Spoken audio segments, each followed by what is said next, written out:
evening. Good evening. I can.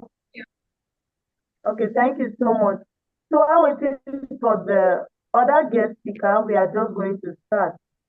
So you're all very welcome to this amazing webinar hosted by Wem'Afrika. My name is Ashincho Kate Orok, and I serve in Wem'Afrika as Conflict Management Officer, and I'm pleased to be your moderator for today. So please, if you don't get anything, or if you have any questions, just write it in the comment section. So I thank my boss, Madam Pauline, so much for this opportunity that she has bestowed on me to host or moderate this webinar. Wem'Afrika is an organization that has 7 departments, namely conflict management, security department, environmental department, capacity building department, gender department, humanitarian department, and finally, we have the human rights department. So over the years,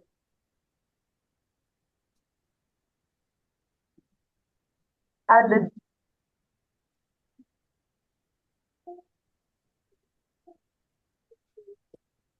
can everyone see me, please? Yes, we can. I can. Okay, so department, as I said, and over the years, we have been ensuring that we serve humanity. So when I just joined, and you can check out Wem'Afrika on LinkedIn and Facebook, where we are more active on LinkedIn. You can see what Wem'Afrika is all about. There's different things we do. We are very, very active. And we are not just about community development. Once you come into Wem'Afrika, you automatically become a writer. So I wrote my first article in Wem'Afrika.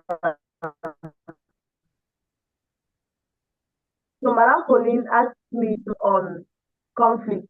She told as an assignment, she told me to carry out a research and write on conflict management in schools.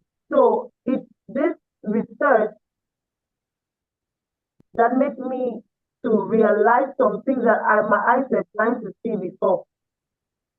I titled the paper Mitigating Conflict in Secondary Schools in Cameroon, and research revealed that the level of conflict in I actually narrowed mine down to secondary schools because there are universities, primary schools with different things applied. So for the project to be effective, I narrowed mine down to secondary schools. So research revealed that the level of conflict on the increase. So that's when I suggested to the board that we could do something about it.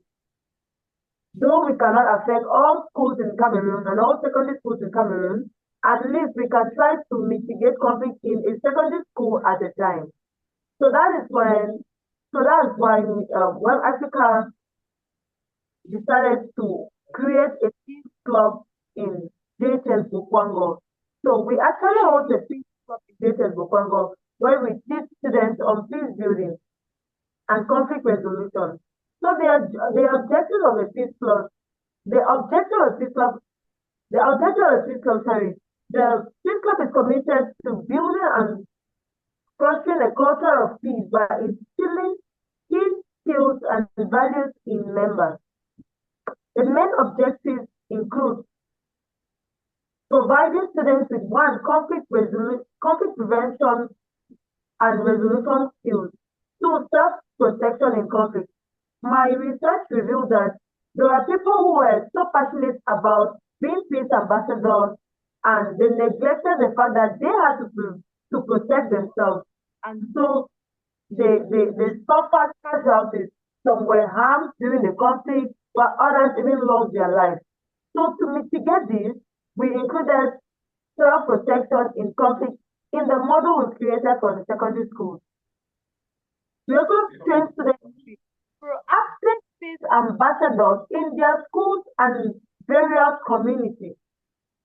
So we don't just want people who will say, no, we are ambassadors, we are peace ambassadors. We want very, very proactive people.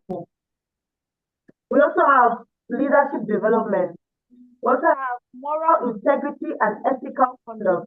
So we are not just there building conflict resolution skills without affecting their minds. We want morally upright students. That's why there are times when I teach them and I tell them to repeat some positive affirmations. For example, I am not an intelligent liar. I have integrity. I speak the truth. So these are some of the affirmations that they repeat to themselves over and over again. And truth be told, I have started seeing the transformation in their life. Before we got to this level, they were fighting a lot, telling lies a lot. But at least now, I will believe that after a longer period of time, we'll see more things in their life. Please, if you can get me or you understand what I've said so far, just type if you're doing a good job in the comment section.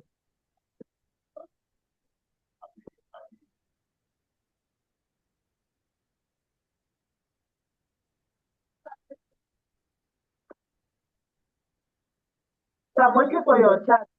If you're getting me and if you understand what I'm saying, please type if you're doing a good job.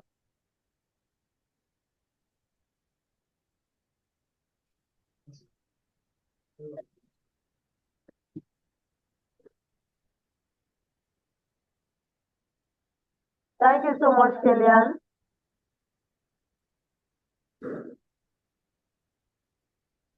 Thank you so much. It means you're getting me. Also, we teach them public speaking and advocacy. That's because I've realized that as a peace advocate or whatever advocate you must have a voice.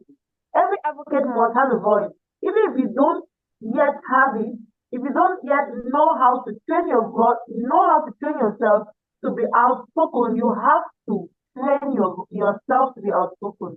So every advocate must have a voice, and that's what will make your advocacy to be effective. So we teach them on public speaking. You can check out our handle, our account on LinkedIn, and you see that you see how they have even improved on public speaking. As far as they were like that, so it's actually a journey. It's actually a journey. So those are some of the things we do at the Peace Club.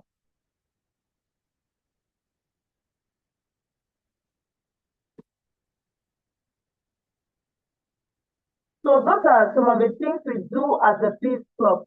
So we have two very amazing speakers, and let's start with Mr. Kellyanne, who also serves in Wem'Afrika. Kellyanne, please, can you unmute yourself?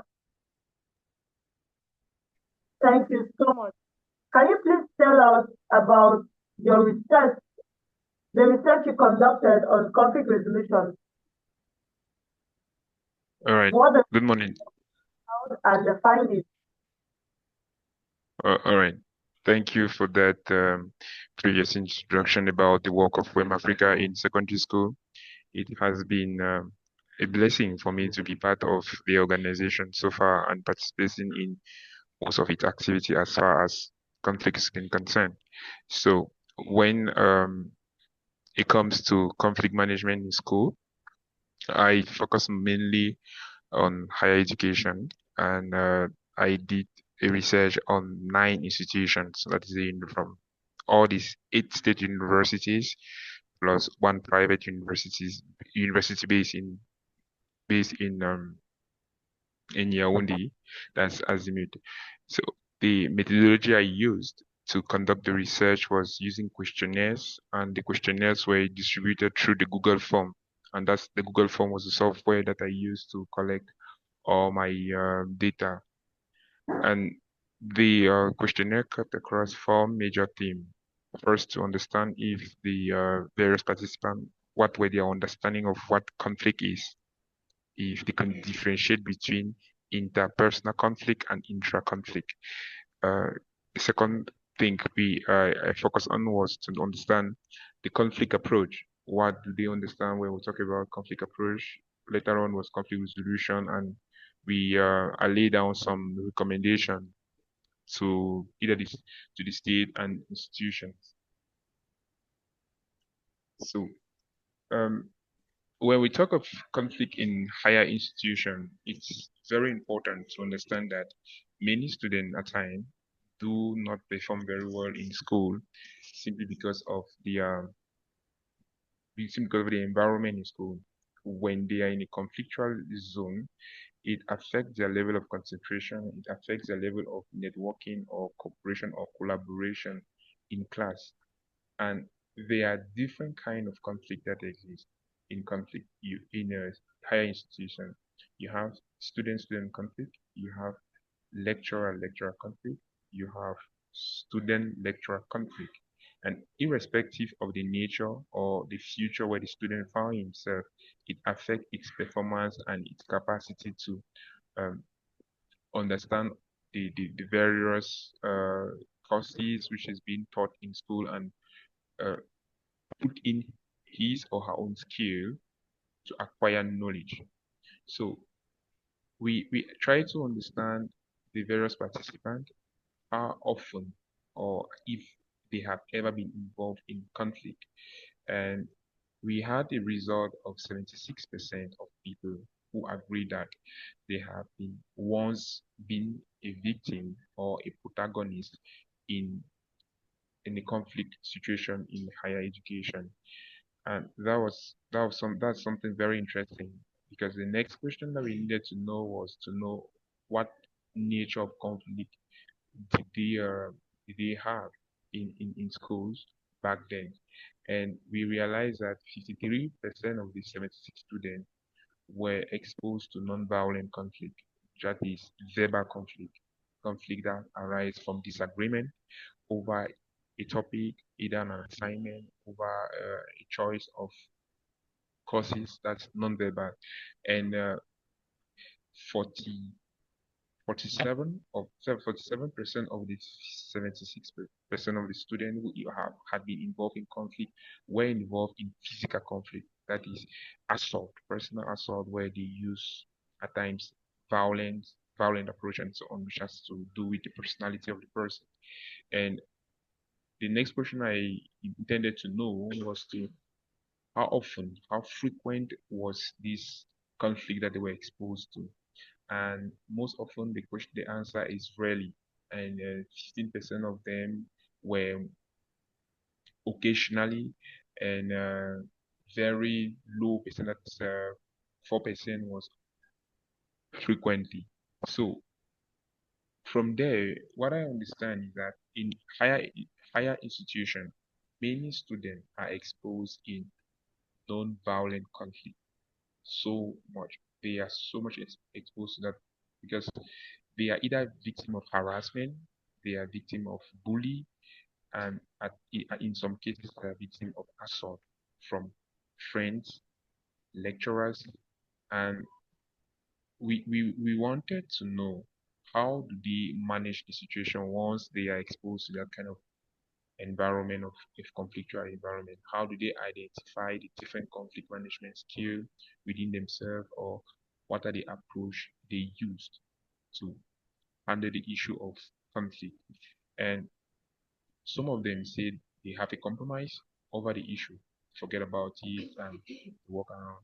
Some of them say they will never speak again to their counterpart, to the friend, and that's how relationship dies. Some of them said they ended doing the courses, they signed out of the courses and stopped doing any courses that lecturer or that lecturer was involved when he had to do with lecturers. And we realized that the research found out that many students at times their poor performance in school was not just because of their knowledge. No, at times it was mainly because of the environment.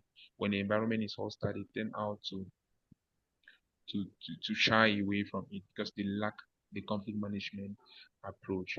And we later on ask, so when the problem arises, who assists you in resolving the problem? How do you resolve the problem? How do you work around in mitigating the situation? And some students confess to to refer to third parties, most often to lecturers, at times to head of faculties, at times to head of department. Who comes in? The lecturer, the head of department, the head of faculty, irrespective of the status, they come in as mediator when it has to do with student-student conflict. Now, when it has to do with student and lecturer conflict, they refer to the head of department. And in some cases, they went as far as referring to the registrar office in the University of Boya. That's a case where the registrar has opened an investigation over the student. Because this was a student, female student, suffering from harassment from the lecturer. And after the investigation,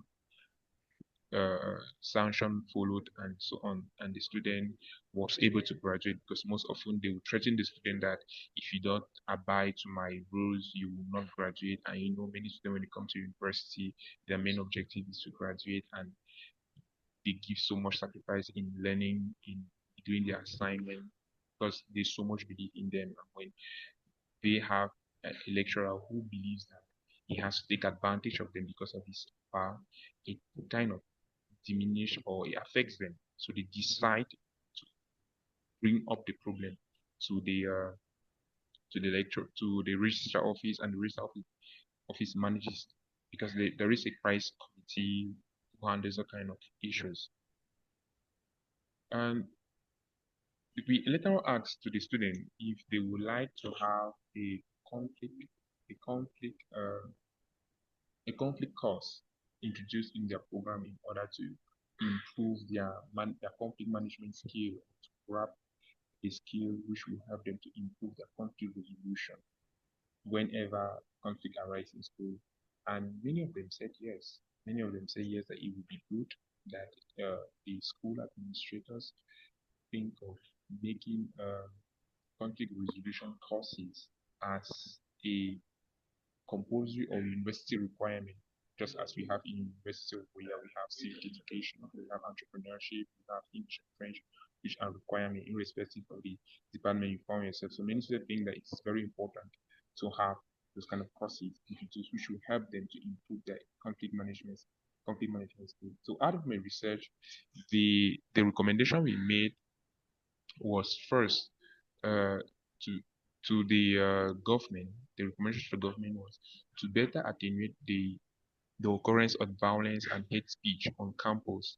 The Minister of Higher Education should include conflict studies as part of university requirement. That is, uh, the ministry should think of adding into the university curriculum courses that has to do with conflict resolution, because with the increasing amount of of um, hate speech, bully around university, many students turn out to fail. And the second recommendation to the government was to encourage the growth of conflict management support group within faculties. Just as Kate presented the ongoing project of Wem'Afrika in secondary school, where Wem'Afrika was able to organize or to open a conflict resolution, a conflict club in the government bilingual high school, Bukwango.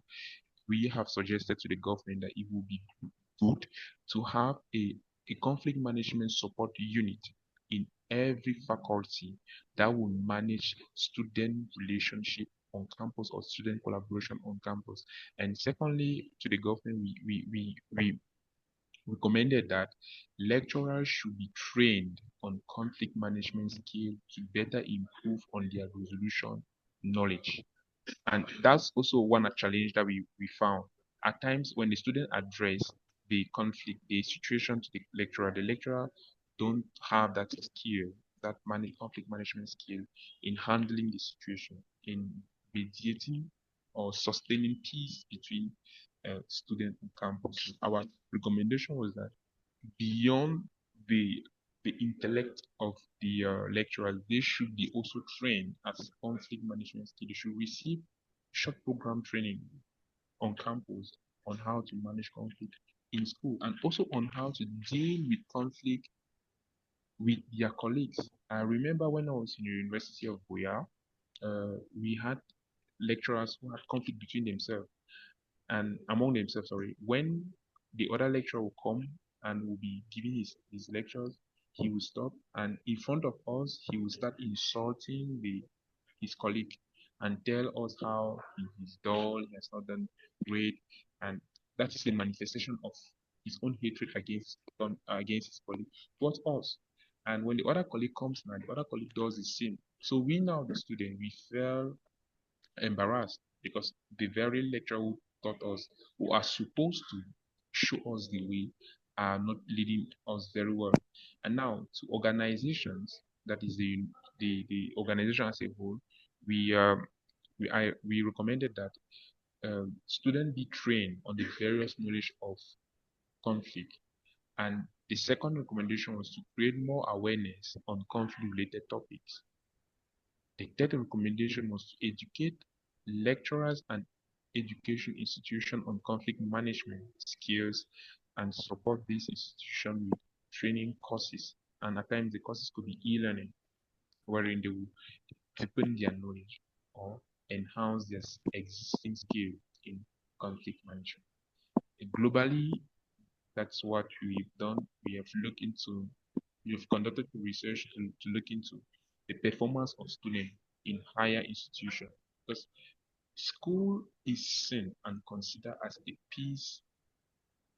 peace building institution where many students go to acquire skill, where many students go to be trained in order to become the leader they want to become tomorrow. But unfortunately, what we realize is that that institution which ought to be a peaceful environment most often is a reason why many young Cameroonians tend to drop out, tend to have poor performance, tends to not willing to give in their best.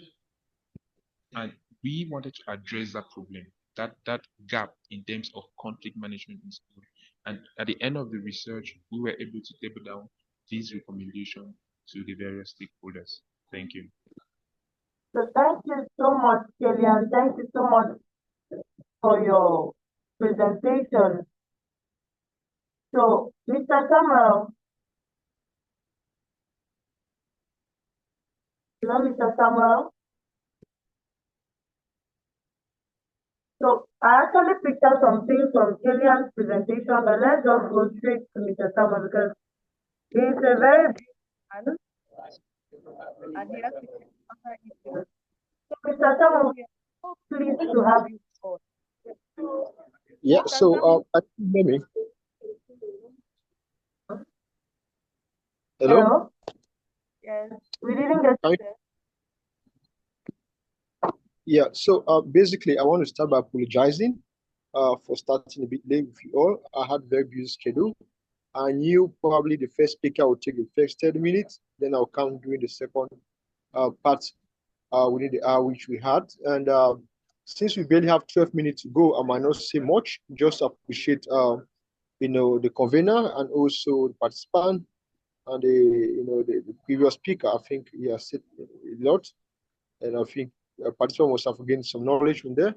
Maybe next time we might have time again for me to share more with you all, because with 12 minutes I don't really have much to say. Except you have any other thing which you want to ask, then my response will be very swift before I sign out. Okay, sir. I just want to ask your view of the conflict situation in schools in Cameroon. Conflict what? Your view of the conflict situation.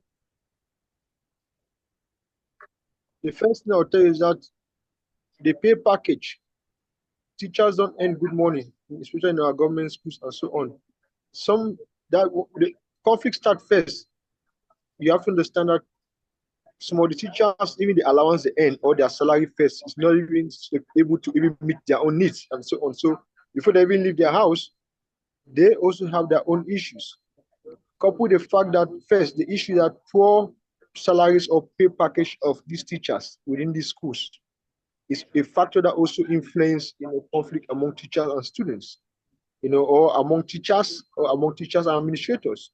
Because when you have an environment where people have good salaries, first, they're really comfortable and convenient, that's solving the problem. Now, this issue of poor salaries keep teachers on the worry. That's why teachers sometimes can come to school late, some can come and they are not able to deliver on time, and this create clash. And secondly, also some of these children also obliged to sometimes buy handouts and other things which teachers produce, and some might not have the resources to afford something that are exploited. All of these things create tension among students and teachers. So one of the issues which we must address within schools is if they can improve the salary of these teachers so that they can be able to also live. Another issue too is that some of these youth have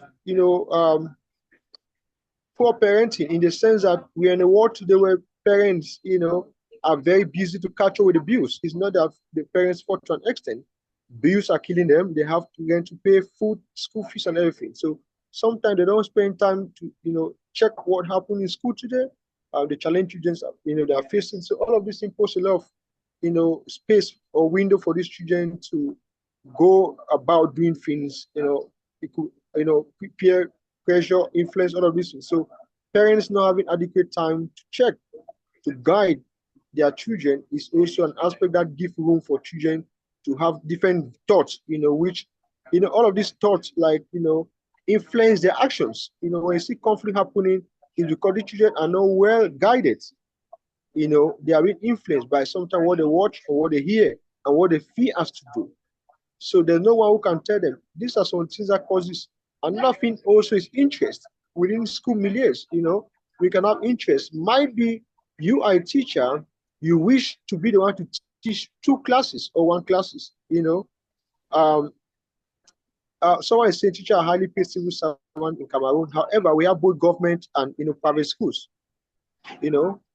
So we might look at that differently. So we talk about teachers highly paid. Go and check how much are they paying teachers. We have different grades. So you factor both private and public schools. Government schools, yeah, you are sure financial security every month, but with the increasing bills, especially in the urban city like Boya, are you sure as a teacher earning 200,000 that suffice you? If your time is being taken all through within the week in one government school, are you sure 200,000 or 250 can solve your issue if you have 3 kids, taxi fare, electricity, whatever? So it's another issue. So looking about the issue of interest, sometimes among teachers within school milieu, they have interest. Interest come in terms of maybe you are the one to do this, and this one should not do this. Like the teacher don't want to take maybe more university core courses, but within secondary school periods, and sometimes if you're unable to manage that period, infringe in that of the other teacher because maybe you're lazy not to have come on time, and so many other things, it creates these grievances they might not explain, but at one point when it gets to certain level, you see exchange of word, and even it happens. Another aspect too we want to factor briefly as we're wrapping up within school milieu is also favoritism. Sometimes because the principal maybe is from this tribe and decide to pay attention more to one party and give some unique preferential treatment also on. We also raise eyebrows. Sometimes people who feel like their presence there, they are laboring, they are not acknowledged, and so on. So these are some issues that causes grievance. Because when it's about conflict, it doesn't just happen over time. There are little things that happen on a daily basis that people some might not express because they don't have knowledge about peace building and how to manage these things. So they just keep it, but at one point they just have to explode. They're looking about these children, as I want to reiterate about children, they need proper guidance. How can they become peace advocates in their schools? It's very important to know this. It starts from parenting. If parents were on this call, I would tell them that they should always make time to check on the children. How was the day? What was done? What was their challenges? That few minutes you have with that child, you are able to discover that child's own worries and you're able to address it that same day. That's why children can go to school with knives, with different things. Because why? When they come back with the grievance they had today, there was no one to express themselves with. So the next day they have to go to school with a knife, to retaliate. That's what's happening. So parents should spend time. Then for organizations, when you go to, I think others are doing that already, creating clubs, but that does not end there. Creating the club, what's the follow-up mechanism? Who are the people? You need to empower the teachers. The first is that identify if they are primary school, get the head teachers in those classes, or might be get a club heads, get some people where you empower them who have access to these people doing their club days and so on. Empower them, give them the tool, the material, so that it help them. You cannot have access to the children always, but those that teachers have access to them. So empower the teachers with the right knowledge and so on. Then get focal points. Sometimes you can even award them best people, who are excelling. Sometimes just go there, acknowledge them.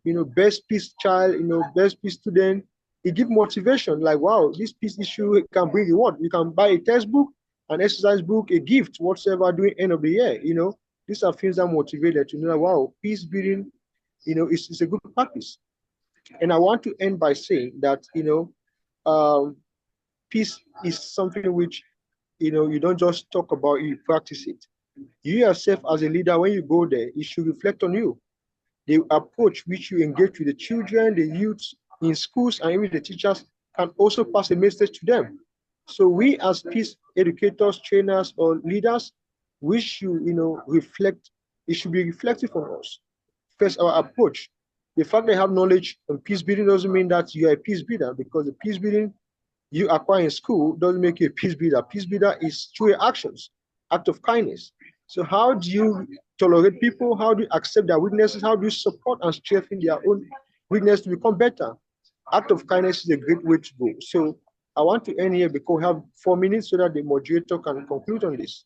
That, we should tolerate everyone, find a way to identify their weaknesses, strengthen that, and also involve them. Involve them in everything.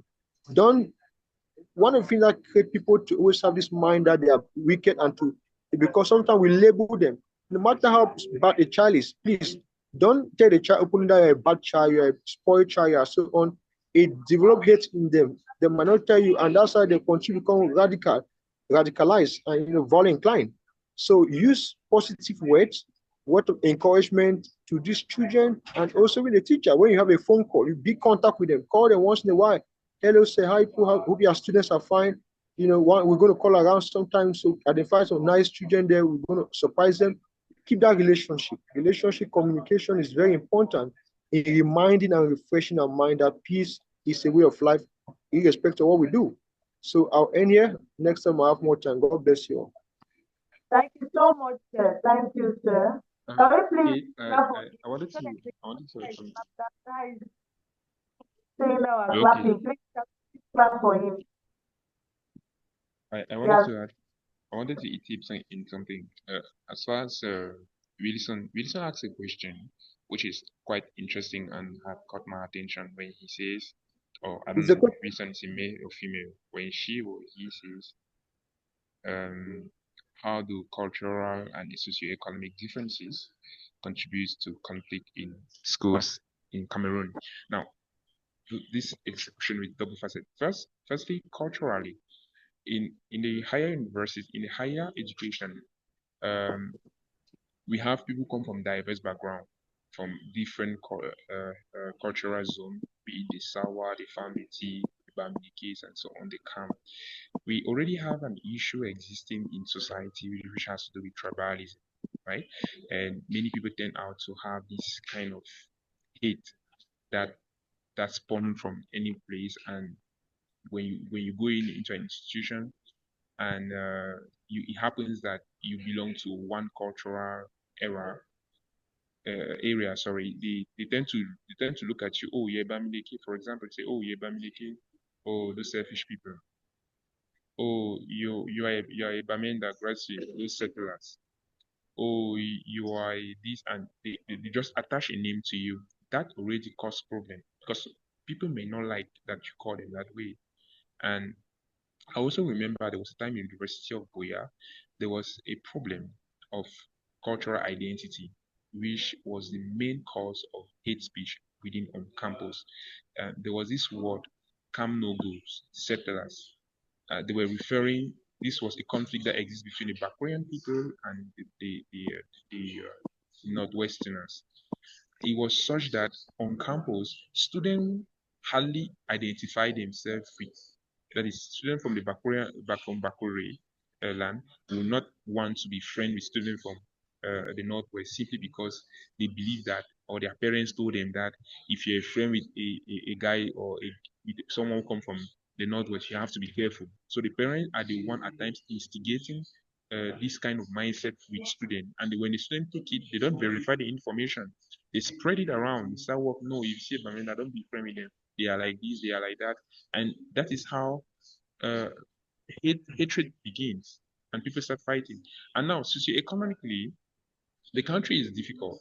The economy is difficult. Things are hard.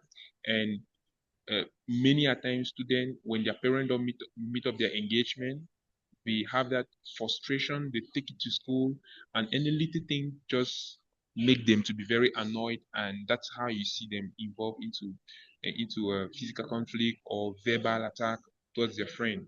So I don't know if I've heard with Wilson's question, but cultural and socioeconomic difference contribute largely in conflict in secondary school. I focus more on higher education because that was my area of concern. But I so much believe that in secondary school also, these two elements, that is the cultural and socioeconomic differences that we have, is also uh, a main factor of conflict in secondary schools. So thank you so much, Mr. Kenyan. Thank you so much, Mr. Samuel. Please, do we have any questions? Any contributions? You can either write it in the chat or you raise your hand.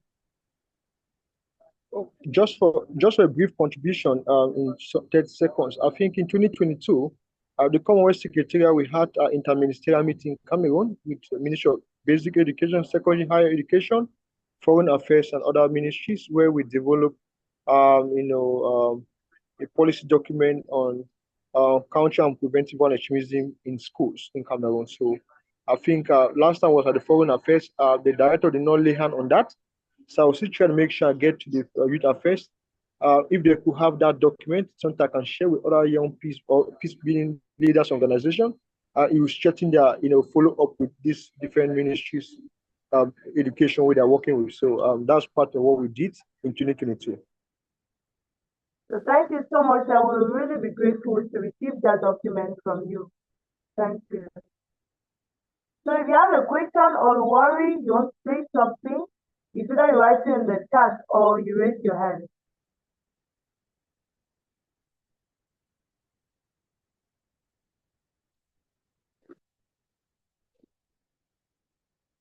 So while I'll be waiting for you to think about your questions, I just want to reiterate on something that Mr. Samuel said, that most of these conflicts start from poor parenting, which is very true.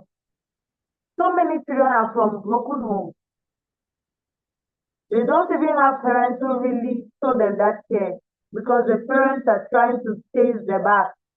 Which that is good, but it also has a negative effect on the children. And so going to mix yourself with different children, with different temperaments, different attitudes, different home training, different backgrounds, different cultures, how would there not be conflict? So all these things it starts mainly from the home. That's why it's very important to equally empower parents. It's very important to equally empower parents. And I think that if we want to do that, then we are going to have to work with some parental coaching to be able to achieve what we want to achieve. Because the truth is that parents will not easily listen, especially African parents. They'll be like, I have been training this child since the child was born. I've been caring for the child. I've been doing this. I don't want anybody to teach me. That's the typical African parent. So if we have to succeed to do this, then I suggest that peace-centered organizations collaborate with parental coaches. They will know how to navigate parents and get them on board. Thank you so much. So I'm not seeing any question in the chat. Is it that we don't have any questions? I have a question, Kate.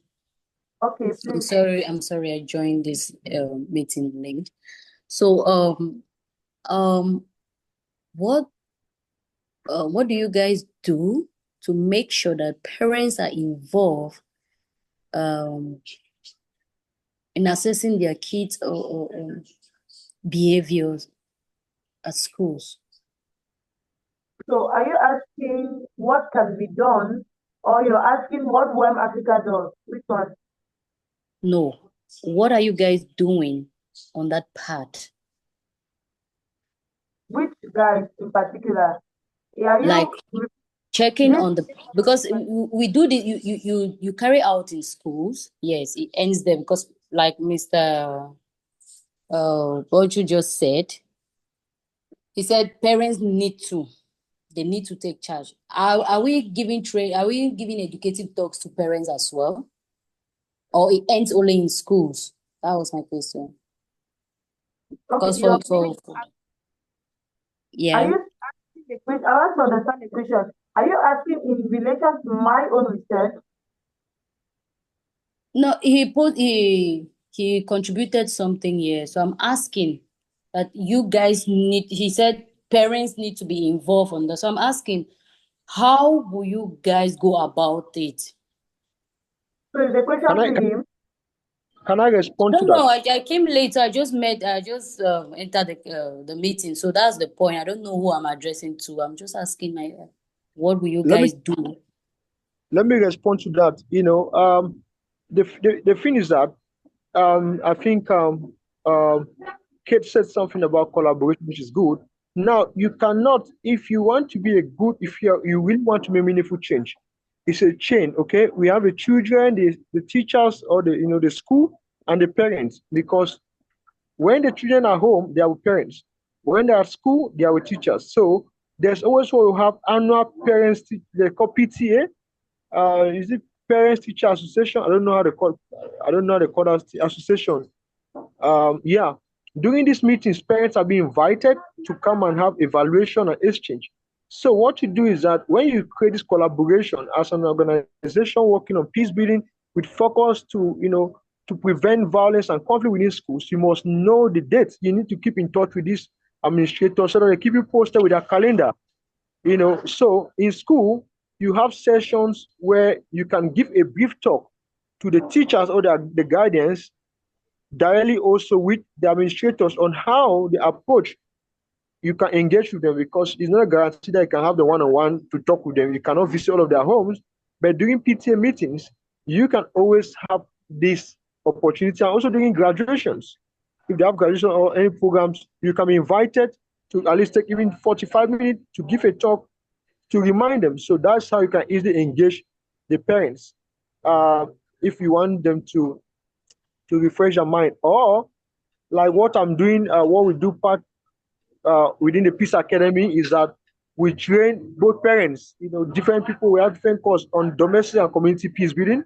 And this course is for parents and, community leaders, domestic and community peace building, where parents are being trained on how to cater for their home, their children, and so on. So with that course, there's a lot you're going to learn as a parent, as a child, and then community as a leader and so on. So that's how we are addressing this issue in our own way through the Peace Academy. So thank you once more.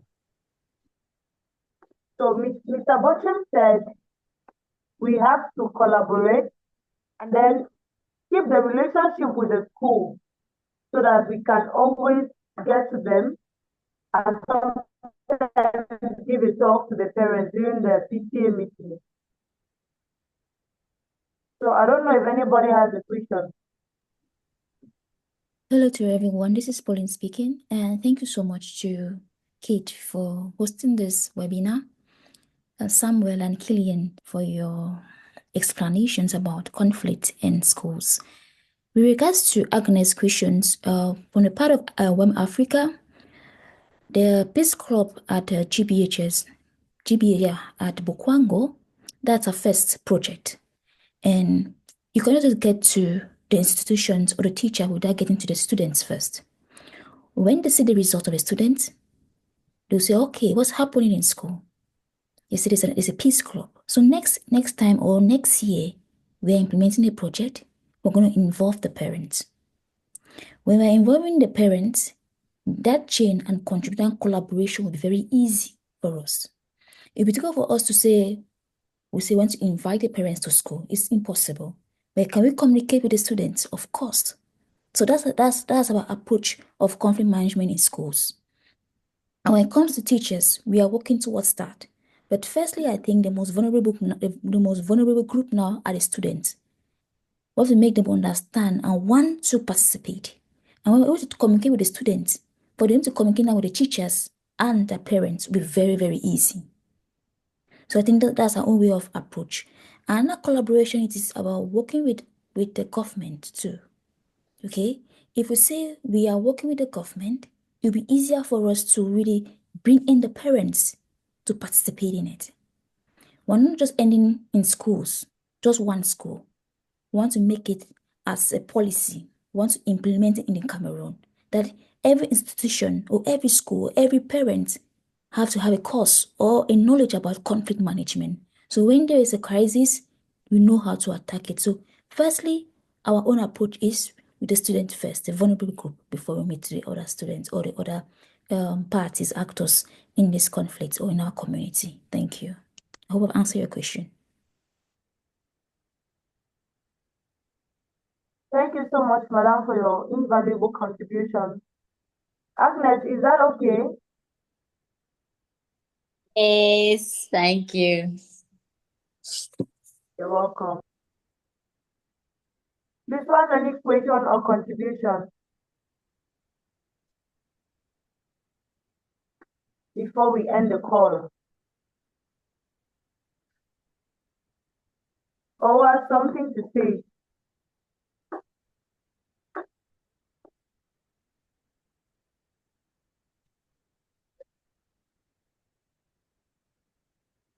If nobody has anything to say, then we are going to call it a day.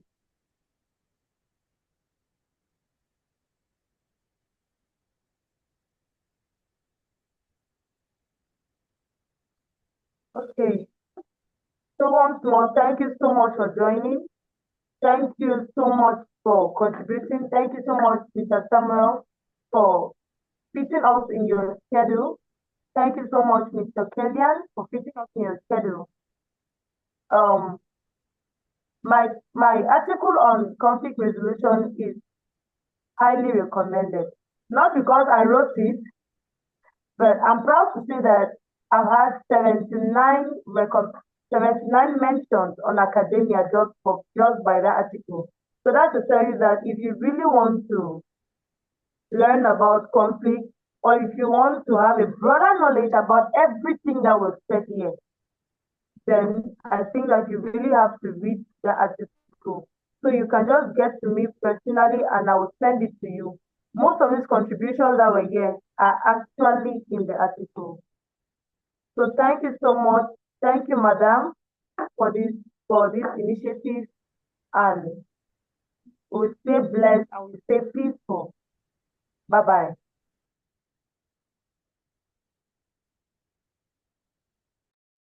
Okay, bye-bye, Kate. Thank you.